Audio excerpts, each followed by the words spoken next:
And then I got a call from Red Bull that they were putting together this documentary, interested in trying to understand how Trent's vision worked, how he was able to use his eyes to make these crosses, these amazing corners that he's known for. I did something a little bit unique with Trent.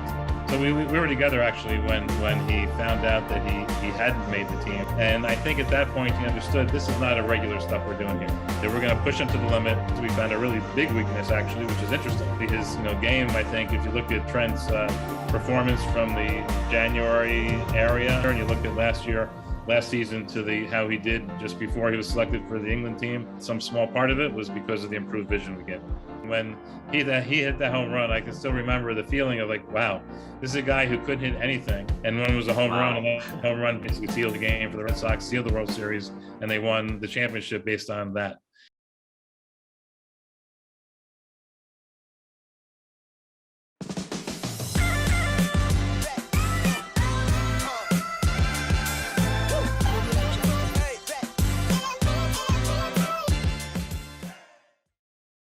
Welcome back, everybody, to Moledina Talks. Today, it's an honor. We've got Dr. Laby, the sports vision specialist, with us today. Thank you so much for coming on. Really excited to ask you all the questions we've got lined up. So how have you been? Good. All's well. Nice sunny day here in New York. Oh, it's cloudy here. Yeah, I can't say the same about over here. Oh, it's a beautiful time of the year here in New York. Leaves start to change. The weather's not too cold, not too hot, not humid. It's a nice time in New York. Yeah, sounds nice. Yeah. So, could you tell us who Dr. Daniel Laby is and what you're currently known for? Sure.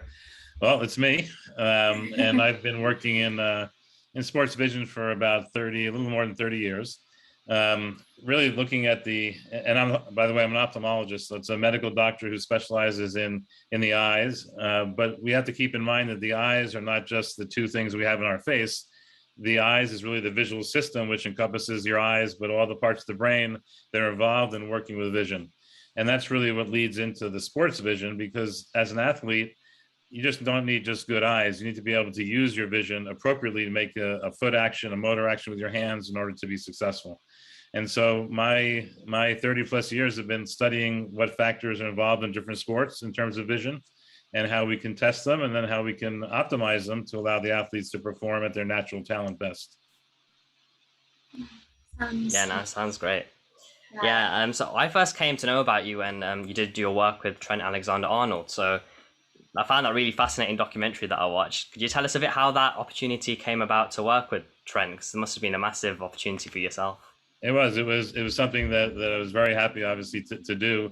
I'd already done many years of work in many different sports, in baseball here in the United States, and with the Olympics. I was already at the Beijing Olympics. I had a team in Tokyo Olympics, hockey teams, NBA basketball teams, NHL, colleges. So I'd done a lot, but I hadn't done a lot of work in football, in European football, specifically the Premier League, which is the top level football in the globe. And then I got a call from Red Bull that they were putting together this documentary, interested in trying to understand how Trent's vision worked, how he was able to use his eyes to make these crosses, these amazing corners that he's known for. What is there in the vision that lets him do that? And is there anything we can do to identify weakness or to improve that even further? And so we were on the project before COVID started. We spent a lot of time developing what we're going to do, how we're going to test them. COVID kind of put a delay on this for a while, but then starting at the end of last fall, I'd say, when things started looking a little bit better, maybe, actually got my first vaccine in November of last year. And so I was already vaccinated with 2 vaccine shots, and Trent already had COVID. So he was already gets vaccinated, and looked like we were able to find a window between the January and March, April period of this year, where we were able to get to Liverpool to do some testing with him face to face, do some training through the internet for several weeks, couple months, and then go back and retest him with some challenges that were pretty unique that the team and I developed together to make sure we really pressed him to the edge of what he could do. Yeah, no, the documentary was exceptional. If anyone hasn't seen that, better go check that out. So I know you go through it a lot in the documentary, show a lot of the actual activities you carry out with Trent. Could you tell us, like, if people haven't seen it, what sort of things you did and how you managed to help him improve his vision and his crossing and passing, things like that? Yeah, absolutely. Well, the way to think about vision in sports really comes down to something we call the sports vision pyramid. And if you think about a pyramid, it's got a pointy top and it's got a nice base at the bottom. And pyramids are very, very stable. If you look at Egypt, you look at South Yeah. America, there are pyramids that have lasted thousands of years. They haven't fallen over. We have buildings all over our city in New York and in other cities that fall after 30 or 40 years. Here's a structure that's stable. And why is it stable? It's stable because it has a nice wide base and it tapers to a nice point on top. And that's how we look at vision. And that's the approach we use with Trent. We wanted to make sure that, for example, the bottom of that pyramid, which is the vision in each eye by itself, was as good as it needs to be. And we can talk about how we tested that. It's a pretty unique test. Then we looked at how he uses both eyes together, the next level up. Then the question is, how does he use that visual information to make a decision? Next level up, how does he use that decision coordinated with his vision to make a motor action? In his case, with his lower extremities, with his legs, to be successful, and to make sure everything is timed perfectly and accurate and so forth. And so we looked at each one of those levels when we tested Trent to see if there was any area there that there was some weakness that we could work on, exploit to try to improve. And we found some weaknesses. We found a really big weakness, actually, which is interesting. And then we had other areas we just improved everything to make it better.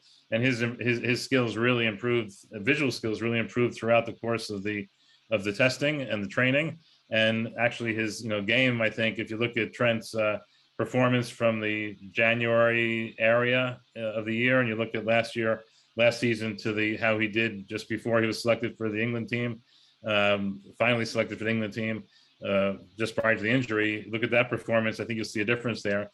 And there's a lot of reasons why players play differently, but my hope is that some small part of it was because of the improved vision we gave them. Yeah, no, definitely. I think it's quite fair to say that was a bit of a low point in his career at the beginning of last season, and then the way he finished the latter part of the season was kind of like back to like world class Trent Alexander-Arnold. So how did the whole when you meet someone like Trent, someone so high performing, how do you first go about setting like a training program, and how do you know how often we want to train with him? What sort of homework does he have to do? How do you go about doing all of that? So all the program was decided ahead of time before I ever met Trent. When you're speaking with a professional athlete, you have the ability to look at his previous plays on videos. You have an opportunity to research his background and how he plays and where his weaknesses are and strengths. So that's what I did at the end of 2020. It was COVID. No one was going anywhere. Everyone's home, so we had plenty of time to do that kind of research, put this plan together.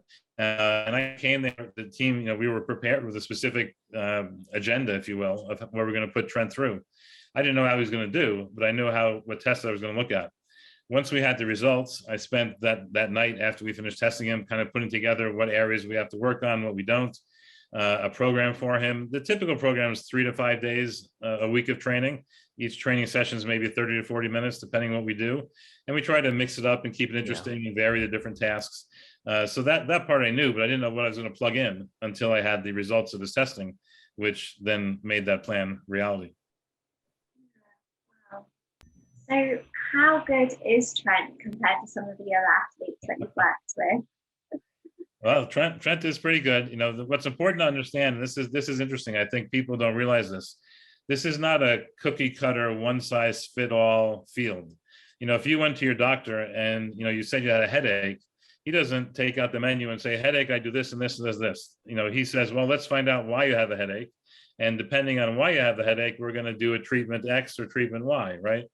And so exactly. What we have to do is think about each sport as having a different set of visual needs. And we published a paper actually in the scientific literature.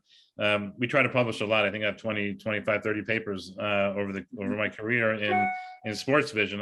At one time we looked at it about a year or two ago, and I think I had the most for me and another guy are neck and neck for the most sports vision papers. And just to digress a moment, doing that's critical because you have to have, science is based on fact, it's based on review. You've heard about the vaccine discussions about booster shot or not. The FDA reviews the information. In England they review the information, and you have to come up with a scientific approach to evaluate and decide what's really true, what's not true. And so we've strongly felt from the beginning that anything we do, we're going to eventually publish it, have it reviewed by colleagues, reviewed by experts, published in journals that are respectable, and make sure that what we're doing stays on the scientific track. And The paper we published like that, having to do with our experience in the Olympics, was about 10 or 12 different Olympic sports from the US Olympic team for Beijing. And we compared the visual results of each of those sports.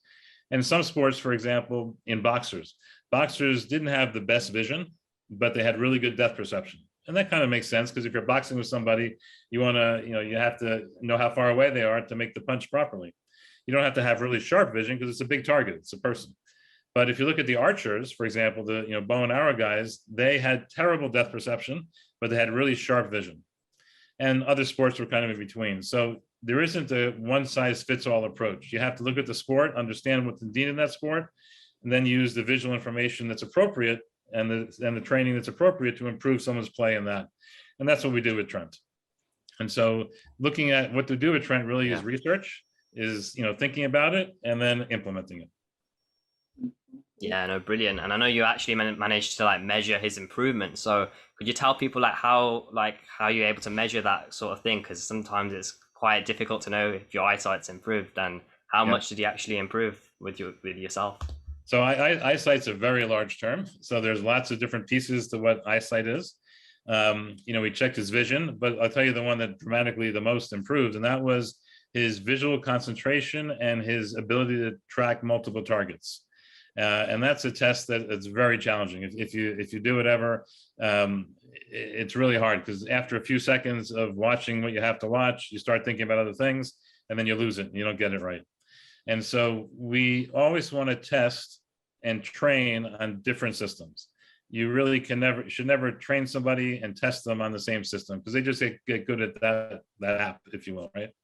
You want to make sure you're training the ability, not just how to run the app. And so what we did is test Trent. It's like a tongue twister. Test Trent in the beginning, on one system, and at the end we retested him on that same system. But in the middle, we use other things to train that ability. And some of those were cool. Some of those were just apps on his iPhone. Other ones involved head-mounted displays in virtual reality, where he had to kind of interact in 3D with targets. And we used that to train his skill, and then we retested it, and we showed over 200% improvement in his ability in that skill. And if you think about on the soccer pitch or the football pitch, tracking multiple targets sounds kind of important. Yeah, no, and like you could tell the way he progressed in the season. Was there, obviously in my opinion, I think he's one of the best passers, crossers in the Premier League. Was there anything in particular you saw that when you worked with him, that he that small detail he'd improved because of the work he did with you? We wanted to do two things. We wanted to kind of highlight and maybe make a little bit better his already very good skill, to put the ball from one side of the pitch to the other side of the pitch, completely throw off the defense, is something that Trent is really, really skilled at, and something that Liverpool has leveraged, obviously, to be successful. His corners, his ability to, I forget a couple of years ago, he walked away from the corner, then also turned around, and I think it was Barcelona they played. It's Barcelona. Yeah. And they, he knew what he was doing. He was totally acting. He knew exactly where he was going to put the ball. He timed it perfectly to make sure that, I forgot Thiago, who was it who put the goal in, but Origi. Yeah, really.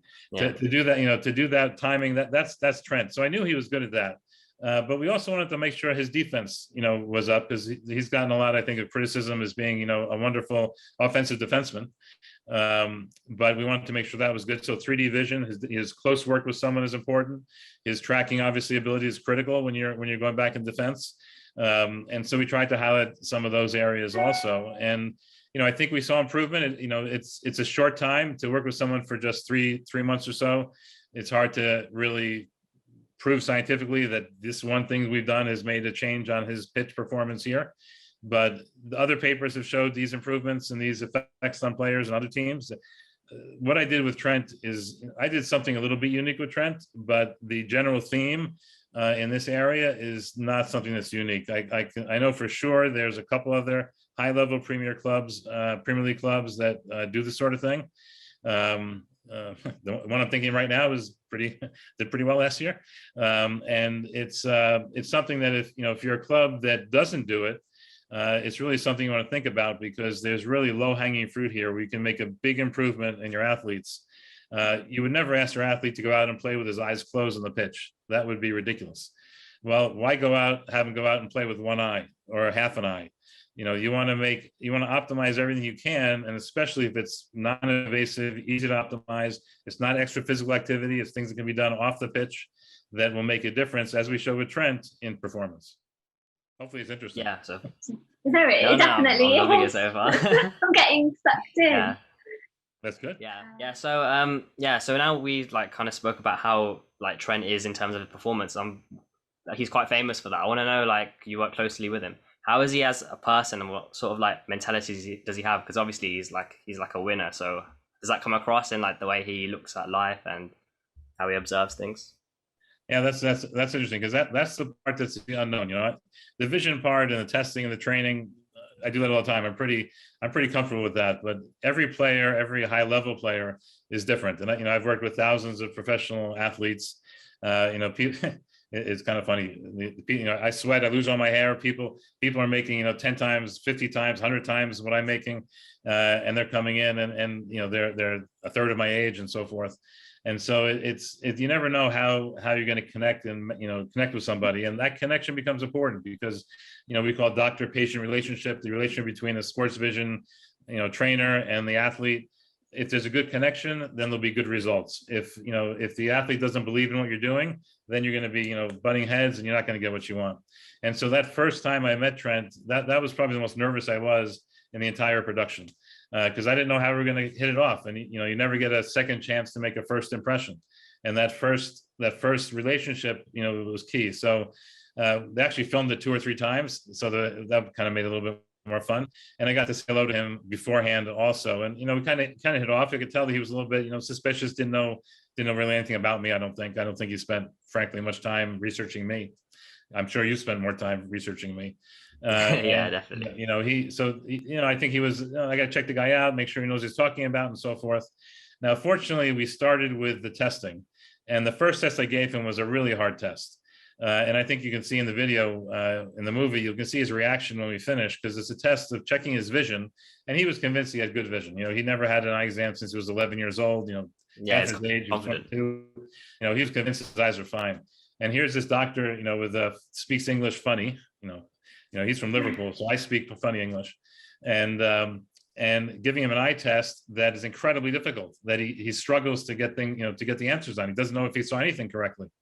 And I think at that point he understood this is not a regular stuff we're doing here. We're doing stuff that's targeted to an elite athlete, that we're going to push him to the limit, and I'm going to make sure he can see what he does. And I think that started the relationship where he kind of trusted what I was doing. And I could see that there was connection there.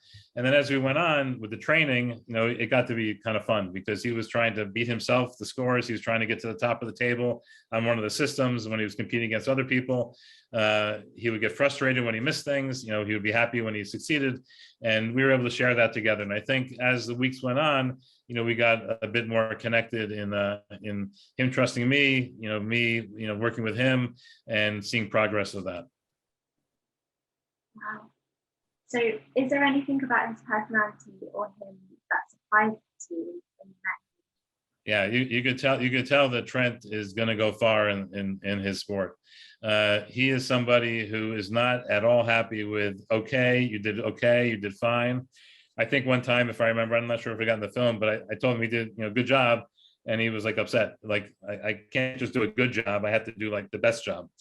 And so it's that attitude of wanting to always be number one and being able to put in the effort to try to get that and to achieve it, I think is what separates elite athletes from everybody else. And in his case, probably puts him at the top end of the elite athlete, because I've worked with many. I've worked with some, that were happy where they are and they don't want to do anything more. They were just coasting. And I've worked with many that are at the good in their position. They want to get better. They want to be the best in the team. And that's Trent. Trent is not going to ever be happy with how he plays unless he's able to beat Messi and Ronaldo, on a one-on-one goal scoring opportunity. Then maybe he'll be happy. But besides that, I don't think he'll be happy, because he always wants to be better, which is good, because that's what you want on your team. Yeah, and exactly, yeah. You could tell that in the way he plays as well. Just like, so obviously I know he was fully focused on making the Euro squad, and it was by injury he wasn't able to make it. So by knowing him, how do you think he'd deal with like a kind of a disappointment like that? How would his mentality be to recover and become even better? So we were together actually when he found out that he hadn't made the team initially. And Okay. you know, he was cool. You know, he was very disappointed. I think you can tell that if you look at his tweets from that time. You know, he really wanted to make that team, and he was disappointed, but he didn't give up, as you can see what happened subsequently. He made sure that he played well, and that there was no chance that you could not take him without looking foolish, because he was playing so well, and he would be such an asset to the team. Now the injury, unfortunately, he was obviously devastated by the injury, but he had already made the team. It wasn't a question of trying out anymore. He was on the team. He got injured on the team, and that, I think, that's that commitment to always performing the best he can, because he's not happy with maybe making it, being thought about for it. Until he makes it, he's going to keep going to make it. And that's, I think, something that's in his personality. And the disappointment that he sees, he then channels that back into performance and effort to get what he wants to get. And again, that's what you want. If you're in a company that you have people working for you, if you're on a team, you have players playing for you. If I'm in my office and I have somebody working for me, if they make a mistake, I don't want them to go sit in the corner. I want them to learn from the mistake, do better next time, and make everything run better. That's what you want. That's Trent. Yeah, no, it's good to hear he didn't dwell on it. That's how you would perceive him to be like that. It's just good to know he's actually got that mentality off the pitch as well. Yeah. I don't know how, I'm sure he was sad. I know he was sad because I was next to him for a while, but it didn't show in what he did. It didn't show in our work together. And as you see, it didn't show in long-term his performance. Yeah. And that's probably the very reason if you'll make it to the very top in his career, isn't it? Yeah. But it's important to think about that. What I try to do is take sports vision and make sure people understand it. That's one of the reasons I do this YouTube channel is to make it not just for elite athletes, or not just for elite teams, for everybody, because that lesson that we just said of disappointment, refocusing your efforts, and outperforming where you were when you're disappointed is a lesson that's not just for athletes. It's a lesson for everybody. Not only a sports vision, a lesson for everybody, but that ability is an important thing that people should keep in mind. Well, thank you. That's really good advice as well. Yeah, there's a little, in sports vision, there's a little bit of vision, there's a little bit of ophthalmology, and there's a little bit of psychology. And in fact, what I talk about in some of my talks is the eyes, the brain, and the psychology of making decisions, because you can see perfectly, but if you have a bias towards something, it will overrule your vision and you lose. You get the wrong answer. And so going in with a clean slate, going in with just what you see and reacting to it is the way you want to play. You don't want to let other experience, dictate how you're going to play. Wow, that's really deep. Yeah, no, yeah, they definitely are all interlinked, like you said. So, what other athletes have you worked with in other sports? So I worked with a lot of baseball here in the United States. Currently, I have a working relationship with 10 of the 30 major league teams. So that's a third, which is a pretty big number.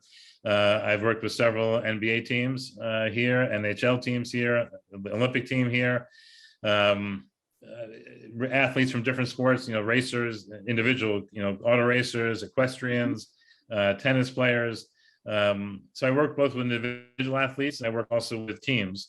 Similar approach, but one is depending who hires me, the team, we kind of make a whole plan for the team, and individual people, obviously, on a one-on-one basis. Which do you prefer? Good question. I like them both. I like the idea with the team, because the team then there's an investment, because when a team does well, at least in baseball here in the United States, or in most sports, when the team wins a championship, there's a ring involved. And so, I collect rings. I don't wear them, but I collect them. And I have rings to fill up almost 2 hands worth of championships in baseball, of teams that have won the championships that I've worked with. Working with a team, for example, the Boston Red Sox in baseball hadn't won a World Series for 86 years, I think. And in the first year that I worked with them, they won the first time in 86 years, and then they've won 3 more times since then. So four times with them. Another team, in fact, the the general manager of the Red Sox went to a different team in Chicago, the Chicago Cubs. They hadn't won for 90 years or something. And, you know, working with him, he brought me over as well to work there, and working with him and the rest of the group in that team won also after 90 years. It's kind of fun because you become part of the team. Now, I am by no means the only reason why these teams are winning. But I reflect the outlook, the perspective, the plan of the front office. And when a front office has a plan that includes what I do, what I think is important in their plan, that means everything else is also aligned properly and they have a good chance of winning. And that's kind of what happens. So it's not just, you know, when a team wins, it's not me. I'm a small piece, but it's a piece that's important, I think. And the other pieces all come together. And so that's nice with the team. Individuals, on the other hand, you have a much more closer relationship with. I'll give you an interesting story. And this is an athlete who's not known for her athletic ability, but is known for something else. And I wrote a paper about her, actually. It's a young lady that I met actually through my wife and her father, who has a condition called Usher syndrome. Usher syndrome is a genetic condition where you start to lose your vision and you lose your hearing. And so eventually she will have no vision and no hearing, which is pretty difficult, especially if I think she's about 30, 35 right now. So starting about 18, she started losing these things. Now she has hearing aids and she needs a cane. She's legally blind, but still has some vision. But she's a tremendous athlete. She actually was an ambassador for Lululemon for a while. She does many videos on the internet and so forth. Amazing lady. And what we did is I worked with her to improve the vision that she had to make it more effective. For example, she would cross the street in New York and she wouldn't see in the periphery. So cars often, she actually was hit a few times. She wouldn't see the cars coming on the side because she only had kind of a tunnel vision. So what we did was to work with whatever vision she had to make her react faster. So the moment she would see something, she'd be able to react to it quicker. And we improved that. We trained it, we improved it. And that's what the paper is about, how we improved her. We actually got her to throw the first pitch out at many different baseball parks to try to raise awareness about this Usher syndrome condition. So that was a one-on-one relationship I had with an athlete, not a professional athlete, but someone who was very athletic. Her name is Rebecca Alexander. If you look her up, you'll see her story. Very athletic. She's written a book about this, and that was a lot of satisfaction one-to-one working with somebody. And so both are good, teams and people, both great. Sounds like you're doing some really great work with them. Yeah, that was a different approach than the athletes, than the footballers or than the baseball players. But, if I can take what we can use in those elite athletes and help somebody who has, a visual handicap, then that's a benefit of this whole field. Yeah, it must be really satisfying as well when you can see the impact you're making, not just only like the example you've given, but even when you're looking at sports teams and you're seeing them on TV or in person and you see the little details that you've added to their game to improve. It must be a great feeling. I'll tell you a story. There was a player I forget if it was, I think it was 2013 for the Red Sox who they brought to me. He was a player. He talked about, I can't tell you details about people unless they've spoken about it. This is in the press, but his name is Stephen Drew. He played for the Red Sox. And he was in the end of the World Series. He was doing very badly in terms of batting, very badly. They brought him in to see me. I took a look at him. I gave him some contact lenses. He went out the next day to play the final game of the World Series. Did really well. Hit a home run. And I was watching the game. And when he hit that home run, I can still remember the feeling of like, wow, this is a guy who couldn't hit anything. He was like, 17 out of 100 times he would get a hit. And now in this game, he's getting 50 out of 100 times hits. And one was a home run, and that home run basically sealed the game for the Red Sox, sealed the World Series, and they won the championship based on that. And I remember my reaction when I was watching that. I'll never forget it. That was like, wow, I give this guy, contact lenses, and he goes out there, and now his talent shines, and look what he's done. That was very fulfilling. That's really rewarding. Yeah, I don't speak too quickly, do I? No, it's perfect. Sorry. No. He thought he was asking if he speaks too quickly, but no. Well, when you first, let's say you've seen, you got a big athlete that comes to you. Let's say, for example, Zahra is like a world-class badminton player, and you don't know too much about the sport or anything like that. How would you like research what's the best way, or how would you determine like how to improve this player, or is it mainly just based on what they say and then you try and abide to what their requirements are? Well, the answer is going to be all the above, because the more information I have, the better it is. But I start out, if it's a sport that I'm not really familiar with. Now, football I'm familiar with. But for example, I had the equestrian that came to my office, and that, I know horses run and jump, okay, but there's more to it than that. And so I have a book, actually, it's a pretty thick book that I got once, that has like every sport known to man in it. So I usually go there first and get a quick synopsis. That's like a Wikipedia. And then, Dr. Google, we hate as doctors when patients look at Dr. Google, but for me, Dr. Google helps a lot, because I can really find what's been written about the sport, find videos about the sport. I can research the person who's coming to see me to see how they played, what the commentators have thought about how they play. All these different factors is going to give me background that I need. Then it's a matter of questions. And, as after about 30, I guess, I became a doctor in 1987. So from 87 until now, whatever number of years that is, you learn how to ask questions that kind of get to points. And you don't let people just talk and talk and talk. You ask the question because you want to know something. When they've answered that, you ask another question, because people tend to go off in all different directions that are not going to be relevant to what the issue is. So I would have a bunch of questions that I'd ask Zahra, and I would ask, get the reaction, see what she says. Based on that, there may be some more questions along with what I've read previously. That gives me an idea of what I need to look at. And then I pick out the tools in my sports vision tool bag of what tests I have to use. Maybe if it's a sport that things are up close, then I check depth perception up close. If it's a sport that things are a little further away, I'll look at depth perception, stereo vision at distance as well. If it's a sport that involves, seeing things very quickly and making a quick decision, I have vision tests for that. If it's a matter of reacting to something with your hands or your feet, different tests for that. So I have a whole armamentarium or bag full of tests, and the idea is to pull out the ones that are going to be relevant to the sport, and the ones that are going to tease differences between someone who's elite and someone, the person I'm looking at. And if I can't show a difference, then I have nothing I have to do.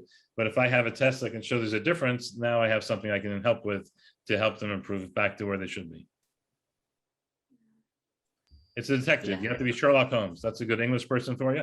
If you're Sherlock Holmes, you'll be a good doctor, because you'll be able to get all the information, use your intuition to come up with what the answer is and what the plan is. Yeah, no, I think it's great how you kind of make a bespoke plan that's very specific to the individual, because everyone's got their own little things that they want to improve on, isn't it? But that's no different than when if you go to the doctor, you expect that kind of plan from the doctor. Yeah. I would never want to go to a doctor who uses a cookbook to give someone treatment. I want the doctor to investigate every little piece of what I'm talking about, so they know exactly what to test and what to look for. And so, that's the problem. There's a lot of sports vision people out there that do the same thing for everybody. And I just don't understand that. And there's a few that do what I do, look at the detail, understand, and, make a specialized, personalized, individualized plan based on the person, the sport, and what they need to do. I'm really interested in why you've gone into the sports route as a vision expert, rather than just the usual, the typical whatever vision doctors go for. Yeah, that's a good question. I didn't plan this since I was a little kid. I played some sports when I was a little kid, but I'm not. You can't really tell, but I'm not athletic. Most doctors probably aren't athletic. But when I was working I did my ophthalmology training after medical school. I then went and did a 1-year program at UCLA in Los Angeles in pediatric ophthalmology, because I decided I wanted to take care of kids' vision and kids. And so while I was there was a project that had started the year before with the Los Angeles Dodgers baseball team. And the director of the program needed somebody to kind of finish it up. And so I said I wanted to do that. We had discussions and so forth. And that's my first kind of connection with sports vision. Well, I enjoyed that. And what I saw was a opportunity to do something kind of new and different. Because if you think about medicine, as we talked earlier, medicine, a lot of medicine is cookbook. Someone comes in with a cough and a headache and this, and you check this and you do that. Sports vision was an area now 30 plus years ago, an area that there really wasn't a whole lot of good science in. People really didn't understand too much. It was a whole new frontier. And to me, that was interesting. The ability to try to understand new things, not have to go by, a thick book, what people had done for 100 years before, but to be able to write the book, to be able to study, to create, do studies, write papers, have it analyzed, present at meetings, get experience, work with people that you normally wouldn't be able to connect to. How many people get to work for 3 months with Trent Alexander-Arnold? Not too many people. So sports vision was an opportunity to kind of study, understand, and start from scratch in an area that really wasn't well known. And to me, that was exciting, as opposed to doing medicine, which isn't a whole lot of creativity. It's a lot of, you'd have to do what's normal, what you're supposed to do. You really can't do a lot of experimenting. But in sports vision, there is some of that, as long as it's based on facts, you can push the boundaries further. And to me, that was exciting. So in my career, actually, I do both. I do a couple of days, 3 days a week, taking care of kids. And I do 3 or 4 days a week, taking care of athletes. And to me, that's the best of both worlds. I get to still work with the kids, still be able to do that sort of thing. And someone whose eyes are crossed doing a surgery to make their eyes straight, and then look at them afterwards to see how they look in the mirror, how they look at themselves when they have normal looking eyes as opposed to what they had before, is incredible. And to work with athletes like Trent and help them perform better and succeed and do well, is incredible too. So from my perspective, I have the best of both worlds, and I think that's what keeps me going. That's so refreshing, and it sounds like you really enjoy what you do as well. Yeah, I get up at 4 a.m. with ideas that I have to write down. Like weekend days are less interesting to me. During the weekdays are more interesting, because during the weekdays I get to learn, read, talk, check, evaluate, treat. Weekend days, the days off, I don't have any patience. Well, those are days that are a little less interesting, because I don't have this, this constant kind of feedback challenge, which is what makes me tick. I think if I can't see myself sitting on the beach, in South America in the sun every day. I wouldn't last, I don't think, a year there, or maybe a week there. But if you give me, athletes that I can work with and do things with and watch how they play, and train, I think I'll live to 100. Well, let's hope. Yeah, no. Yeah, hopefully. No, it's refreshing how passionate you are about your field as well. I was just wondering, how much has technology aided vision in general in the last the modern era, and how do you expect it to develop in the next 10, 15 years? Yeah, it's it's the same thing as the YouTube channel subscribers, because I have this relatively new YouTube channel, and they tell me, starts out with a very small number of subscribers, and then it kind of increases, exponentially. And that's technology and sports vision. For the first 10 years or so, the technology involved us opening up these devices, literally putting chips inside and changing chips inside the device to get the machine to be able to test at the level of vision we need for athletes, because the machines were all set for normal people. And so we used to have to do all that kind of work. We had no head-mounted displays. There was no virtual reality. And now I don't have to open chips and play with wires and reprogram at that level. We can buy stuff off the shelf that's already set up. There's the explosion in tracking athletes and tracking the performance. I pushed the wrong button there. And tracking the performance of athletes in devices to train with, like the head displays. Technology is just skyrocketing. So it's been, even recently I had a company in the Netherlands contact me that they have this system, which is incredible. We have glasses that we use that go on and off. We call them shutter glasses. And the idea there is to kind of block some of the vision when someone's performing, on the pitch or looking at something, you block out some of the vision, so it's harder for them to see what's going on. Well, this company has a system where you can have the glasses open where the people see until a certain point where it turns off. And that point can be determined by an infrared beam somewhere else. So, for example, if you're looking at if you're a batter and there's a pitcher throwing a pitch, the glasses can sense when the ball is let go, and then a certain time later go dark. So you can block out any portion of the pitch for the batter to try to hit.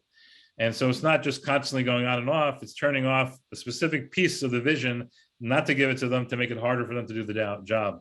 Incredible technology. And that's recently come out. So yeah, technology, and we're going to see much more of that. Technology is really aiding, not only just technology, but even artificial intelligence, data science, which is allowing people to understand results better, look for patterns and results, and with those patterns, understand how to train the next step. So yeah, the computers, technology, data science, number crunching, the cost of technology being so low now makes it very easy. You have an Oculus headset, you can download programs that are doing stuff that I did with Trent, that I did with Trent. Wow. For $10 for nothing. So it's available to everybody anywhere. Yeah, it's constantly changing industry as well, isn't it? It's amazing. That's what's exciting about it, right? The ability to pick up these new things and see how we can use them. I'm the only person who gets to play with toys all day. I get paid to play with toys. Wow. Yeah, no, it must be great. You're always constantly learning as well, and not just like staying still with your career. I told you, if I was on the beach in Brazil, I would not survive. But to be able to play with new head displays and new computer devices, and see how someone performs with it, and eye tracking devices, all kinds of stuff. You never thought about what is Trent looking at when he's actually has the ball and making a pass. No one, he's never seen it. I know he never saw it because we showed it to him. But most people don't know what they're looking at when they're looking at something. If you're driving a car, what do you look at? The car in front of you, the sides, where are you spending your time? Well, we have glasses that can tell you exactly what that is. I want to try that. Yeah, it's great information. Well, do you know, I'll give you another example. This is interesting. In the supermarket, you go to the supermarket to buy groceries, right? Yeah. That there's shelves on where the food is on different shelves, right? Do you know that people evaluated which shelves are better to place your food if you want to sell it than other shelves?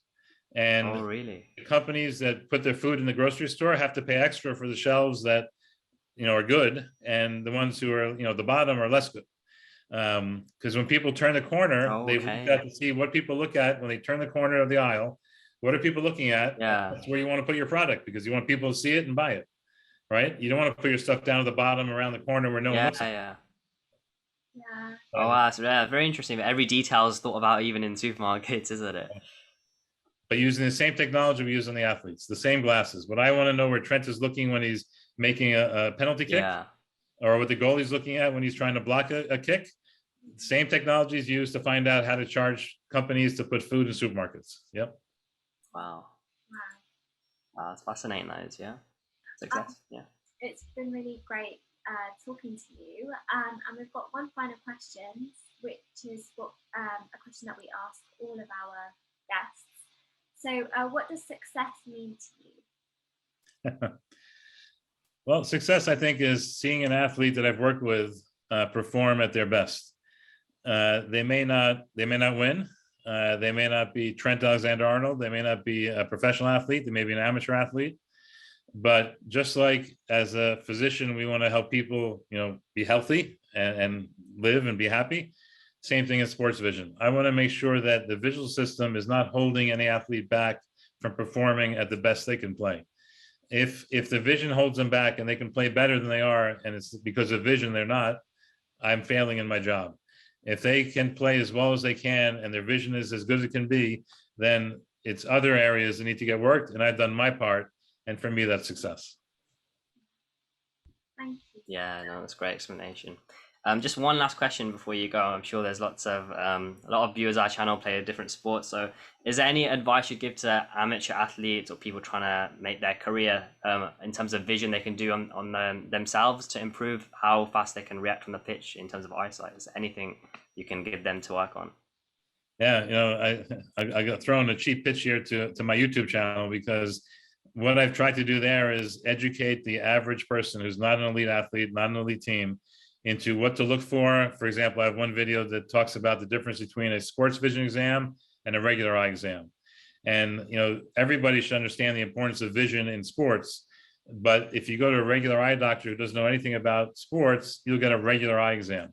And you wouldn't go to a shoe store to get your boots to play on the pitch. You would go to an athletic store that knows exactly what kind of spikes you need on the soccer pitch, as opposed to a different place. And you need to go to, if you're going to look at your eyes, go to a sports vision doctor who knows what they're talking about in terms of sports vision, to make sure you're getting the examination, the treatment that's optimal. So the answer is, no matter who you are, if you're a driver in a London cab, if you're an athlete, whoever you are, you want to make sure that you ask the questions, you're involved in your examination, and you go to the right doctor to get the best chance of having the most help. No, that's great advice. I've thoroughly enjoyed the last hour we've been speaking. Thank you so much for agreeing to come on. There's a lot of things I've learned just now even.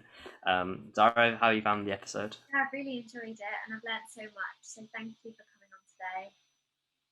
My pleasure. If we were able to stimulate some of the listeners and viewers to explore this further, then again, I think that's success. I think we've gotten people to understand, to think about something that might help them, may benefit them. And now it's on them to look further into it and to explore and to get the treatment, get the testing they need so they can be their best. What would you like to tell everyone what your YouTube channel is called so they can head over there, check out some of your videos as well? Absolutely. So Sports Vision NYC, Dr. Laby, or Champion's Edge. Simple YouTube search of my name, Dr. Daniel Laby, Sports Vision. First one, the only one that comes up. And be happy to, anyone who wants to comment, send back comments, be happy to answer any questions. And I think this sort of thing that you guys are doing to bring information to, to people is really, really important. Right now I have 110 subscribers, and that's only 110 people each week that learn from me, but you're able to bring this, I think, to many more people and get the word out, which whether it's me or some other sports vision doctor, doesn't much matter, but just engage, learn, and you'll be better for it. Thank you so much, Daniel. Yeah, and massive thank you again. If people haven't checked out this documentary, the Alexander-Arnold as well, make sure to check that out. It's definitely worth the watch. Even only like a 5-minute or 12-minute clip on YouTube, so make sure you all head over there after this. It's called Trent's Vision on a Red Bull TV. Yeah, make sure you all head there. Thanks everyone for watching. We'll be back again with our next episode soon, so make sure you subscribed and you like this episode, and we'll see you all on the next episode. Thanks for watching. Bye. Brilliant.